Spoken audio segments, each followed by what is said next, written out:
آج کا دور آج سے 2 صدیاں پہلے کے دور سے بہت ہی بدل گیا ہے کہ ایک تو تھوڑا سا سمجھائیں، کہیں بھی اگر ہم دیکھتے ہیں کہ کوئی پیر صاحب ہیں تو خلیفہ سے کیا مراد ہے، وہ کون ہوتا ہے، اور پھر بیعت جو ہے اس کی کیا شرعی حیثیت ہے، اس کو ہم کس انداز میں دیکھتے ہیں۔ زیر تربیت رہنے والوں کو کچھ بھی کہا جا سکتا ہے، سالکین طریقت بھی کہتے ہیں، لیکن خلیفہ کا لفظ اس کے لیے ہوتا ہے جسے شیخ یہ سمجھے کہ اب یہ اس قابل ہے کہ سلسلے کی اشاعت کے لیے لوگوں کو ذکر و اذکار اور دیگر اوراد و وظائف کے لیے، ساتھ یہ شرط ہے کہ شریعت کے وہ سارے پروٹوکول پورے کرتا ہو جو ایک شیخ میں ہونے چاہیے۔ مثلا اس میں سب سے بڑی چیز کہ وہ شریعت کا پابند ہو، کہ حرام سے بچتا ہو، کبائر سے بچتا ہو، فرائض کی پابندی کرتا ہو، تمام تر چیزوں میں کہیں بھی واضح طور پر اس کا نبی صلی اللہ علیہ وسلم کے سنت سے اس کا طریقہ ہٹ کرنا ہو، تو یہ ساری چیزیں اس میں ہونی چاہیے۔ کس طرح ایک نوجوان جو ہے وہ اللہ تعالیٰ کا قرب حاصل کر سکتا ہے، تزکیہ نفس کیسے ممکن ہے؟ تزکیہ نفس کے لیے وہی پروٹوکولز ہیں جو شریعت مطہرہ نے عطا فرمائے۔ اس کا کام یہ ہوتا ہے کہ وہ اپنے مرید کو یہ سمجھائے کہ بھائی تم یہاں غلط ہو۔ ظاہری غلطیاں ہیں ایک تو، دوسرا کچھ باطنی غلطیاں ہیں، مثلا حسد ہے، تکبر ہے، کینہ ہے، بغض ہے، جھوٹ ہے، اسی طرح کی اور جو باطنی کئی علتیں ہیں۔ تو یہ ضروری ہے کہ تزکیہ نفس کے لیے پہلے صحیح اس شخص کا انتخاب کیا جائے جو قرآن و سنت کا پابند ہو، جسے حب جاہ، انا اور تکبر، عناد، بغض، حسد، ان تمام چیزوں سے کوئی علاقہ واسطہ نہ ہو، اور پھر وہ کسی نوجوان کو اپنے قریب کر کے اسے بتائے کہ یہ صحیح اور یہ غلط ہے۔ پیر صاحب 2 سوال اس وقت میرے ذہن میں آ رہے ہیں، چونکہ آج کا دور آج سے 2 صدیاں پہلے کے دور سے بہت ہی بدل گیا ہے، خاص کر جو سوشل میڈیا ہے، ڈیجیٹل میڈیا ہے، اس میں ہمارے جو نوجوان ہیں ان کے لیے بہت مشکل ہے کہ ہم انہیں کسی بات پہ قائل کریں۔ میرے پاس 2 سوال ہے کہ ایک تو تھوڑا سا سمجھائیں کہ کہیں بھی اگر ہم دیکھتے ہیں کہ کوئی پیر صاحب ہیں تو خلیفہ سے کیا مراد ہے، وہ کون ہوتا ہے، اور پھر بیعت جو ہے اس کی کیا شرعی حیثیت ہے، اس کو ہم کس انداز میں دیکھتے ہیں؟ پہلی بات تو یہ ہے کہ لفظ خلیفہ ہمارے ہاں اس کو عام طور پر مرید کے معنی میں لیا جاتا ہے۔ مثلا کہتے ہیں فلاں بندہ جی ان کے ساتھ خلیفہ ہے ان کا، تو ایسا نہیں ہوتا، وہ مرید ہے۔ اچھا، پھر ایک اور لفظ مریدین، جسے مریدین پڑھا جاتا ہے، یہ غلط ہے، مریدین ہے، جمع کے لیے مریدین بولا جاتا ہے۔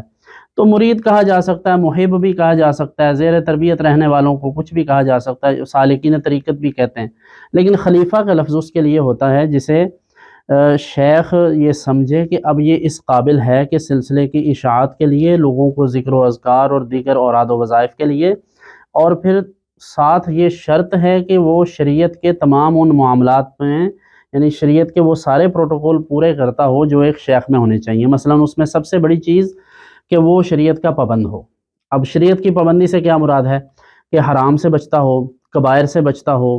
فرائض کی پابندی کرتا ہو، تمام تر چیزوں میں کہیں بھی واضح طور پر اس کا نبی صلی اللہ علیہ وسلم کے سنت سے اس کا طریقہ ہٹ کرنا ہو، ٹھیک ہے۔ پھر اس کے علاوہ جس کا وہ مرید ہے اس شیخ کی آگے بیعت متصل ہو، یعنی جس کے ہاتھ میں اس کا ہاتھ ہے، پھر آگے جس کے ہاتھ میں اس کا ہاتھ ہے، یہ سلسلہ بسلسلہ چلتے ہوئے جناب نبی کریم صلی اللہ علیہ وسلم تک بالکل متصل ہو، ملا ہوا ہو۔ اسی طرح یہ کہ علانیہ کوئی گناہ ایسا نہ کرنے والا ہو جو شریعت مطہرہ کے بالکل خلاف ہو، اس کی بغاوت جس سے سمجھی جائے، تو یہ ساری چیزیں اس میں ہونی چاہیے۔ تو اس کے بعد وہ پھر شیخ اگر سمجھے کہ یہ اس لائق ہے تو وہ اسے خلافت دے دے، پھر اسے خلیفہ کہا جا سکتا ہے۔ بالکل ٹھیک۔ اچھا پیر صاحب، آج کے دور میں کیسے ایک شخص جو ہے وہ، جب ہم کہتے ہیں کہ تعلیمات تو ہر طرح کی دستیاب ہیں، انٹرنیٹ پر، گوگل پر، ہر کتاب جو ہے وہ موجود ہے، کس طرح ایک نوجوان جو ہے وہ اللہ تعالیٰ کا قرب حاصل کر سکتا ہے، تزکیہ نفس کیسے ممکن ہے؟ قرآن کریم میں اللہ تعالیٰ ارشاد فرماتا ہے لَقَدْ مَنَّ اللَّهُ عَلَى الْمُؤْمِنِينَ إِذْ بَعَثَ فِيهِمْ رَسُولًا مِّنْ أَنفُسِهِمْ يَتْلُو عَلَيْهِمْ آيَاتِهِ وَيُزَكِّيهِمْ وَيُعَلِّمُهُمُ الْكِتَابَ وَالْحِكْمَةَ کہ نبی کریم صلی اللہ علیہ وسلم کو اللہ تعالیٰ نے مومنوں میں مبعوث فرمایا ہے، اور ان کا کام یہ ہے کہ یہ کتاب و حکمت کی تعلیم ارشاد فرماتے ہیں اور لوگوں کا تزکیہ نفس کرتے ہیں اور قرآن کی آیات کی تلاوت فرماتے ہیں۔ اب یہ انبیاء کرام جب دنیا سے چلے جاتے تھے ماضی میں، تو ان کی جگہ نئے نبی آتے تھے، لیکن جناب نبی کریم صلی اللہ علیہ وسلم خاتم النبیین ہیں، حضور کے بعد کسی نبی کا آنا کسی طرح سے بھی ممکن نہیں ہے، اس لیے حضور کی شریعت مطہرہ کو، آپ کے اس مشن کو آگے لے کر جو بڑھیں گے وہ اولیاء کرام ہیں، وہ علماء ربانیین ہیں۔ اب ان کا یہ کام ہے کہ جس طرح تعلیم و تعلم ایک کار نبوت ہے، یعنی معلم ہونا یہ کار نبوت ہے، انبیاء کا طریقہ ہے، اسی طرح تزکیہ نفس بھی یہ کار نبوت ہے، اور تزکیہ نفس کے لیے وہی پروٹوکولز ہیں جو شریعت مطہرہ نے عطا فرمائے، جیسے نبی کریم صلی اللہ علیہ وسلم کی خدمت میں لوگ بیٹھتے تھے اور حضور انہیں باقاعدہ چیزیں بتاتے تھے۔ اب شیخ کا کام یہ ہوتا ہے کہ وہ سالک کو، اپنے مرید کو یہ سمجھائے کہ بھائی تم یہاں غلط ہو۔ اچھا، ظاہری غلطیاں ہیں ایک تو، دوسرا کچھ باطنی غلطیاں ہیں، مثلا حسد ہے، تکبر ہے، کینہ ہے، بغض ہے، جھوٹ ہے، اسی طرح کی اور جو باطنی کئی علتیں ہیں، یہ ساری چیزوں کے متعلق وہ بتائے۔ یہی اصل میں تزکیہ نفس ہے۔ لیکن اب ہم چاہتے ہیں کہ ہم فیس بک سے، انسٹاگرام سے، واٹس ایپ سے اور گوگل سے ساری تعلیمات بھی اور سارا اس کے جو ہیں روحانیات بھی، وہ سب کچھ یہاں سے لیں، تاثیر بھی، ہاں ہر طرح کی۔ تو تاثیر تو نہیں مل سکتی، علم تو ملے گا۔ اچھا، آپ مثلا آپ آئی پیڈ پہ، ٹیبلٹ پہ قرآن پڑھتے ہیں، کتابیں پڑھتے ہیں، جو اثر آپ کو عملاً آپ جب ہاتھ میں فزیکل کوئی چیز پکڑے ہوئے آپ کو ہوتا ہے، اس کے اندر آپ کے ٹیب میں یا کسی چیز میں وہ اس طرح کی اٹریکشن نہیں ہے۔ وقت کے ساتھ ساتھ خیر یوز ٹو ہو جائے بندہ تو شاید اسے وہ بھی تاثیر آنا شروع ہو جائے، لیکن روحانیات ایسی چیزیں نہیں ہیں کہ جو آپ کو صرف یوٹیوب سے یا ان چیزوں سے، سوشل میڈیا سے ہی ملتی ہوں۔ اس کی مثال ایسے ہے کہ جیسے اتنے جدید دور کے باوجود بھی ہم اپنے بچوں کو سکولز میں کیوں بھیجتے ہیں، کالج میں کیوں بھیجتے ہیں، پھر یونیورسٹی میں کیوں، پھر ہائر ایجوکیشن کے لیے دوسرے ملک میں کیوں بھیجتے ہیں؟ کورونا کے بعد تو آن لائن سب کچھ بہت آسان ہو گیا۔ تو اگر یہ ان سب چیزوں کی تاثیر نہ ہوتی، ایکسپوجر اچھا نہ ہوتا ان چیزوں سے، تو پھر ہم یہ سب نہ کرتے۔ تو اس کا مطلب یہ ہے کہ بچے کو اسکول ہم صرف تعلیم کے لیے نہیں بھیجتے، اس خاص ماحول کے لیے بھی بھیجتے ہیں، اس کی تربیت کے لیے بھیجتے ہیں، اس کے ساتھ بیٹھنے والے بچے، وہاں جو آداب سکھائے جاتے ہیں، جو چیزیں سکھائی جاتی ہیں، یہی حال اس تزکیہ نفس کے لیے ہے کہ جب آپ کسی کے ہاں زیر تربیت رہتے ہیں تو آپ کو 10 15 20 منٹ، آدھا گھنٹہ یہ ٹائم نکالنا ہوگا روزانہ کہ آپ کسی کو یہ بتائیں کہ بھائی میرے یہ احوال ہیں، مجھے آپ میری اصلاح کیجئے۔ تو ظاہر ہے یہ وہی بندہ کر سکتا ہے جسے خود ان چیزوں کا اندازہ ہو، اور جو خود ہی ان چیزوں کا شکار ہو، جیسے میاں صاحب نے کہا تھا کہ مانگت کھولو منگن والا روے ہمیشہ خالی، اس کے ذہن دان کی دینا جڑا آپ سوالی۔ تو اگر وہ خود ہی ان چیزوں کا شکار ہے تو کسی کو کچھ نہیں دے سکتا۔ تو یہ ضروری ہے کہ تزکیہ نفس کے لیے پہلے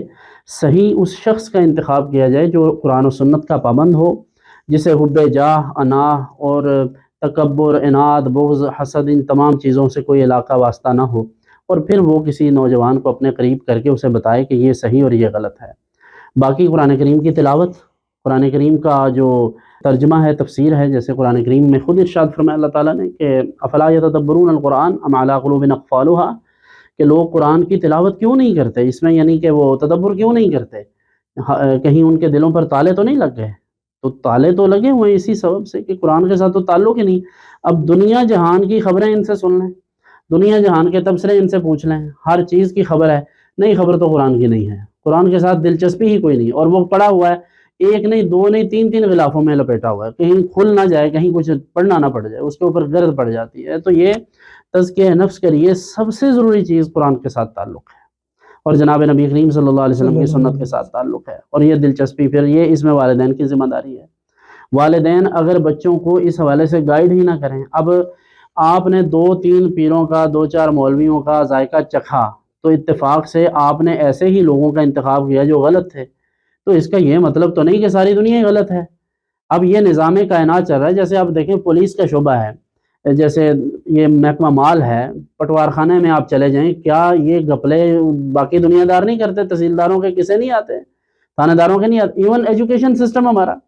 پچھلے سال ہمارے گجرانوالہ بورڈ کے ایک دوست بتا رہے تھے کہ شاید 9 کروڑ روپے کا وہ ایک سکینڈل آیا ہے جس میں صرف پوزیشنوں کے پیسے جمع کروائے ہیں لوگوں نے پہلے سے۔ تو بھئی یہ تو تعلیم میں، مینجمنٹ میں، آپ کی جو لوکل انتظامیہ ہے اس میں، پھر اس سے اوپر چلیں، آپ کی سارے ڈیموکریسی ان چیزوں سے بھری پڑی ہے۔ تو یہ نہیں ہوتا، صرف یہ کہ ہم نے 2-3 لوگوں کا انتخاب کیا اور ہم نے کہا نہیں سب ہی غلط ہیں، سارے ہی 2 نمبر ہیں، تو یہ نہیں ہوتا۔ اللہ تعالیٰ نے اس کائنات کے نظام کو چلایا ہی اپنے نیک بندوں کے توسل سے ہے۔ جیسے اللہ کے فرشتے سارے کام کرتے ہیں، ایسے اللہ تعالیٰ اپنے بندوں سے بھی کام لیتا ہے۔ تو اس لیے یہ ضروری نہیں ہے کہ سبھی غلط ہوں، بہت سارے اچھے لوگ ہیں، اللہ تعالیٰ کے فضل سے جو دین ہم تک پہنچا ہے اچھے لوگوں کے سبب ہی پہنچا ہے۔